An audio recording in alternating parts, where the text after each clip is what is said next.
মোহাম্মদ, আমি ঢাকা বিশ্ববিদ্যালয়ের ভাষাবিজ্ঞান বিভাগের মাস্টার্সে অধ্যয়নরত শিক্ষার্থী এবং বাংলাদেশে বর্তমানে চলমান বৈষম্য বিরোধী ছাত্র আন্দোলনের একজন সমন্বয়ক।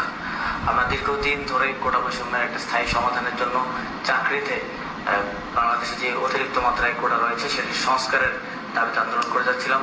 শিক্ষার্থীদের শান্তিপূর্ণ আন্দোলনে সরকার দলীয় ছাত্র সংগঠন, বাংলাদেশ ছাত্রলীগ, যুব সংগঠন, যুবলীগ, পুলিশ, র্যাব, বিজেপি, সোয়াতের মতো স্পেশাল ফোর্স ব্যবহার করে হামলা করে এবং এ পর্যন্ত আমরা 10 জনের মৃত্যুর সংবাদ পেয়েছি। গত 3 দিন ধরে ব্যাপকভাবে আন্দোলনরত শিক্ষার্থীদের উপর হামলা করা হচ্ছে, তাদেরকে নিহত করা হচ্ছে। যখন আমি এই ভিডিও রেকর্ড করছি তখনও আমাদের প্রাইভেট বিশ্ববিদ্যালয়ের শিক্ষার্থীরা আন্দোলন করছেন, তাদেরকে গুলি করা হচ্ছে। আমরা জানতে পেরেছি একজন আহত শিক্ষার্থীকে যে অ্যাম্বুলেন্স দিয়ে নিয়ে যাওয়া হচ্ছিল সেই অ্যাম্বুলেন্সের ড্রাইভারকেও গুলি করে মারা হয়েছে। শিক্ষার্থীরা শান্তিপূর্ণভাবে তাদের দাবি আদায় করতে চাচ্ছিল, কিন্তু সরকার শিক্ষার্থীদের দমন পীড়নের জন্য শিক্ষার্থীদের যৌক্তিক দাবিতে মনোনিবেশ না করে তাদের উপর হামলা করেছে, যে কারণে শিক্ষার্থীরা অত্যন্ত ক্ষুব্ধ হয়েছে। শিক্ষার্থীদের পাশাপাশি দেশের জনগণই আন্দোলনে নেমে এসেছে। জনগণ